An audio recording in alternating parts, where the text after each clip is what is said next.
1983 में एक कैबिनेट की बैठक जगन्नाथ मिश्रा जी के नेतृत्व में होता ही, वो मुख्यमंत्री थे तो कैबिनेट की बैठक हो रही थी। 3 साल से उनके दूसरे कार्यकाल में बहुत सारे विवादास्पद निर्णय लिए गए थे। गुटबाजी चल रही थी, तब प्रेस बिल था, बॉबी हत्याकांड उस वक्त हुआ था। बॉबी हत्याकांड, श्वेत निशा और बॉबी हत्याकांड बहुत बड़ा सरदर्द बना था जगन्नाथ मिश्रा के लिए, जिससे पार्टी की छवि खराब हो रही थी और उसमें बहुत सारे मंत्री और विधानसभा के अध्यक्ष, बहुत सारे कांग्रेसियों का नाम आ रहा था, जिसको लेकर बदनामी हो रही थी। अखफोड़वा कांड भी हो गया था और ब्लाइंडिंग, भागलपुर वाला ब्लाइंडिंग भी जगन्नाथ मिश्रा के समय हुआ था। कोऑपरेटिव की धांधली चल रही थी, मिनरल पॉलिसी का विरोध हो रहा था। इसको ये फीडबैक वहाँ जा रहा था और उस फीडबैक में मैडम इंदिरा गांधी जी और महासचिव राजीव गांधी ने तय किया कि उन मुख्यमंत्रियों को चलता किया जाए जिन पर भ्रष्टाचार के आरोप लगे।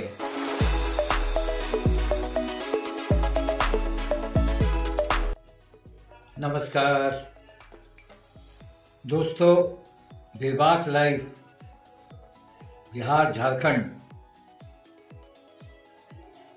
दीपक खोजगवे का नमस्कार।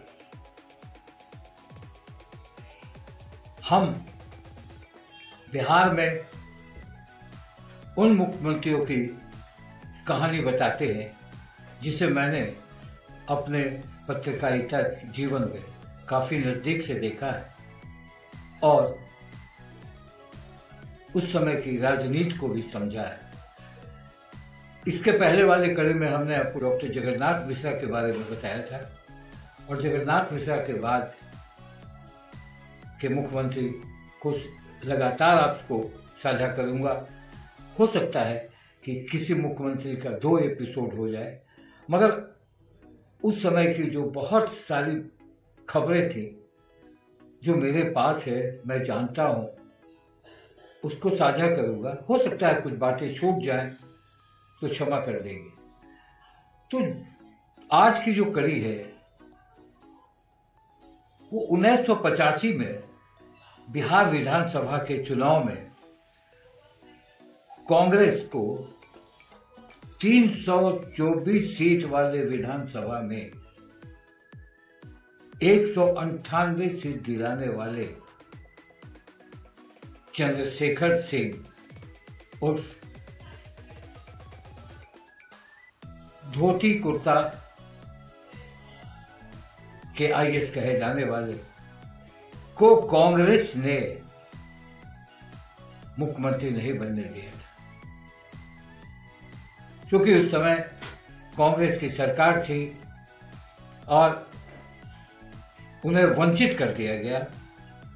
बिहार की राजनीति में यह पहला मौका था जब विजयी मुख्यमंत्री को कांग्रेस के द्वारा किनारा कर दिया गया। उस समय कांग्रेस का जो भी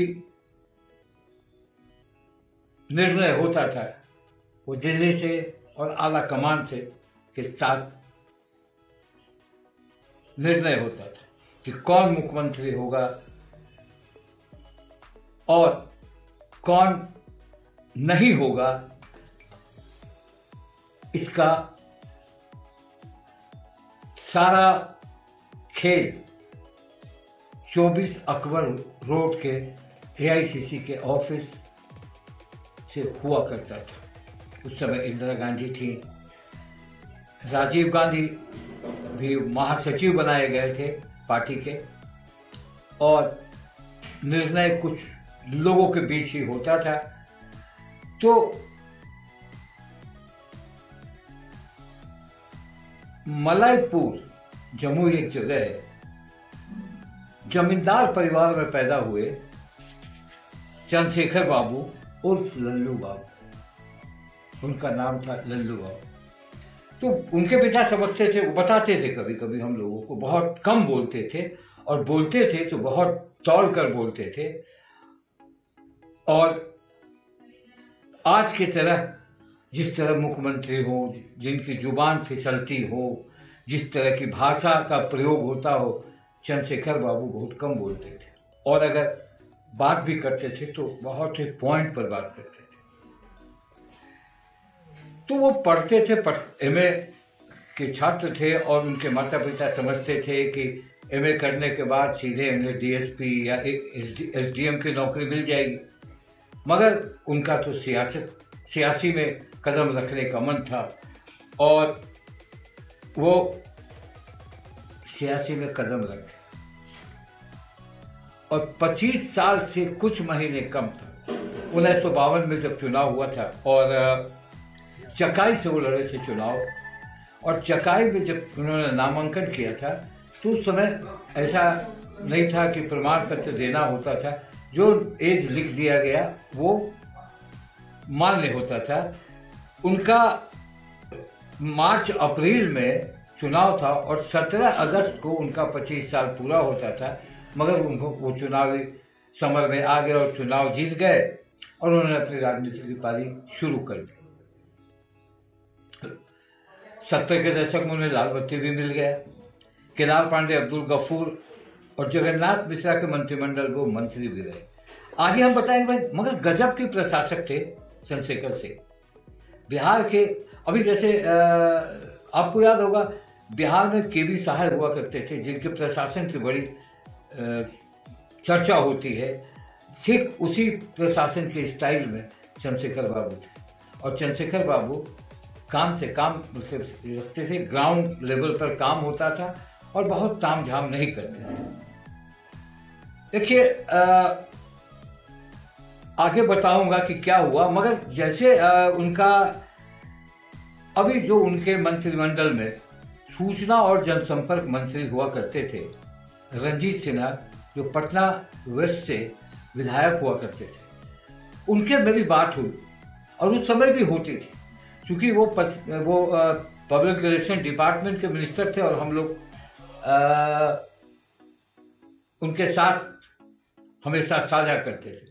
उनका कहना है कि वो इतने सटीक थे काम करने में कि 6 बजे सवेरे अखबार के सारे कतरन उनके सामने प्रस्तुत किए जाने थे। देर होने से उनका फिर उस पर कोई कार्रवाई नहीं होती थी और वो छोड़ देते थे और उसके बाद वो पूरे जिले के अधिकारियों से, वो रेडियो टेलीग्राम उस समय हुआ करता था, उससे बात करते थे। और ये यानी उनका ये कहना था कि ये दुर्भाग्य है कि उन्हें कंटिन्यू करने नहीं दिया गया। आगे क्यों नहीं किया गया वो मैं बताऊंगा। और मैं भी उनके कार्यशैली का गवाह हूँ। मैंने भी एक छोटा सा उदाहरण है, मैं भी उनके पास अपने चीफ एडिटर को लेकर गया था। समय 3 बजे का दिया गया था सीएम हाउस में, और जब मैं वहाँ पहुँचा हम लोग थोड़ा लेट हो गए, 15 मिनट, उन्होंने मिलने से इनकार कर दिया। मगर बाद में जब बातें अंदर तक गई तो उन्होंने कहा कि मैंने 3 बजे आपको बुलाया था और 3:20 में आप आ रहे हैं, तो मैं लेट से नहीं मिलता हूँ, आज मिल लेता हूँ। तो ये उनका हमने कार्यशैली देखा और उनके आवास में बहुत आलतू फालतू लोग का जमावड़ा नहीं होता था। तो जब वो जीत कर आए और 70 में वो मंत्री हो गए, थोड़ा मैं उनके बारे में बताऊंगा, फिर पॉलिटिकल एंगल बताऊंगा कि कैसे वो हटाए गए, कौन कौन सक्रिय थे। जगन्नाथ मिश्रा से उनकी जबरदस्त यानी पॉलिटिकल दुश्मनी जिसको कहा जाए, जगन्नाथ मिश्रा सबसे ज़्यादा अगर किसी से पॉलिटिकल दुश्मनी लिया हो उन्होंने तो वो थे चंद्रशेखर बाबू। हालांकि 1980 में उन्हें चंद्रशेखर बाबू को राष्ट्रीय ख्याति मिली। उन्होंने बांका संसदीय क्षेत्र से समाजवादी नेता मधुलिमय को, वही मधुलिमय जिन्होंने जनता पार्टी में जनसंघ वालों को दोहरी सदस्यता का मुद्दा उठाया था, उन्होंने आह्वान किया था कि जनता पार्टी के नेता सांप्रदायिक संगठन आरएसएस के साथ सक्रिय नहीं रह सकते। उनका इशारा भाजपा की ओर था। उसी मधुलिमय को उन्होंने हराया और एमपी बने। हालांकि 1977 में उसी मधुलिमय से वो हार गए थे। फिर उन्होंने, इंदिरा गांधी ने अपने मंत्रिपरिषद में उन्हें जगह दी। चंद्रशेखर बाबू कहीं भी निकल जाते थे। वो ऐसा नहीं था कि बोल के निकलते थे, वो क्षेत्र में भी चले जाते थे और यानी एडमिनिस्ट्रेटिव कंट्रोल, इसीलिए उन्हें आईएएस, धोती कुर्ता वाला आईएएस कहा जाता था। अब आते हैं उस बिहार के सीएम कैसे बन गए। 1983 में एक कैबिनेट की बैठक जगन्नाथ मिश्रा जी के नेतृत्व में होता ही, वो मुख्यमंत्री थे तो कैबिनेट की बैठक हो रही थी। 3 साल से उनके दूसरे कार्यकाल में बहुत सारे विवादास्पद निर्णय लिए गए थे और गुटबाजी चल रही थी। जैसे विवादास्पद जो निर्णय था, प्रेस बिल था, बॉबी हत्याकांड उस वक्त हुआ था। बॉबी हत्याकांड का तो आप लोग को, जो नौजवान हैं जो अभी पहली बार वोट दे रहे हैं, उन्हें वो जानना चाहिए। बॉबी हत्याकांड, श्वेत निशा उर्फ बॉबी हत्याकांड बहुत बड़ा सरदर्द बना था जगन्नाथ मिश्रा के लिए, जिससे पार्टी की छवि खराब हो रही थी और उसे बहुत सारे मंत्री और विधानसभा के अध्यक्ष, बहुत सारे कांग्रेसियों का नाम आ रहा था, जिसको लेकर बदनामी हो रही थी। अखफोड़वा कांड भी हो गया था और ब्लाइंडिंग, भागलपुर वाला ब्लाइंडिंग भी जगन्नाथ मिश्रा के समय हुआ था। कोऑपरेटिव की धांधली चल रही थी, मिनरल पॉलिसी का विरोध हो रहा था। इसको ये फीडबैक वहाँ जा रहा था और उस फीडबैक में मैडम इंदिरा गांधी जी और महासचिव राजीव गांधी ने तय किया कि उन मुख्यमंत्रियों को चलता किया जाए जिन पर भ्रष्टाचार के आरोप लगे हैं। हालांकि इसमें गेम कुछ दूसरा था। मैडम इंदिरा गांधी तो थी ही, मगर किसने क्या किया था वो मैं आपको बताऊंगा।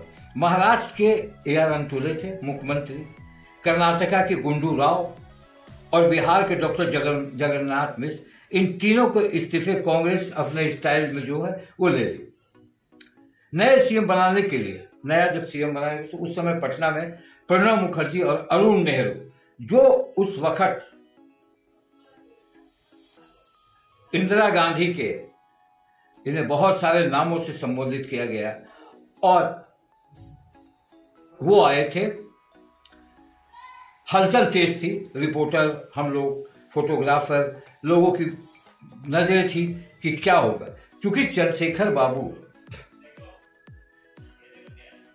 के नाम की चर्चा जब होने लगी, मगर उस समय नाम आ गया था सीताराम केसरी का भी, विष्णु नारायण सिंह का भी, और चंद्रशेखर सिंह का नाम साइलेंट था, क्योंकि चंद्रशेखर सिंह उस समय केंद्र में थे, साइलेंट है।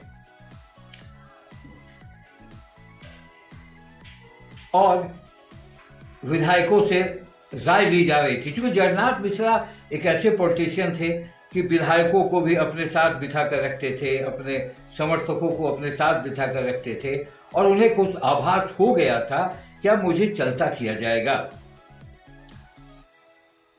मगर उसी वक्त दिल्ली से एक फोन आता है, और उस फोन में के आने के तुरंत बाद 13 अगस्त को, देखिए जगन्नाथ मिश्रा, और 15 अगस्त की बात मैं करूंगा, 13 अगस्त को किस तरह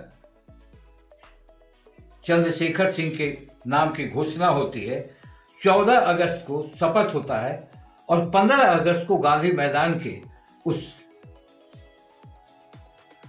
ऐतिहासिक क्षण को चंद्रशेखर सिंह झंडा फहराते हैं। जगन्नाथ मिश्रा 2 दिन से चूक जाते हैं।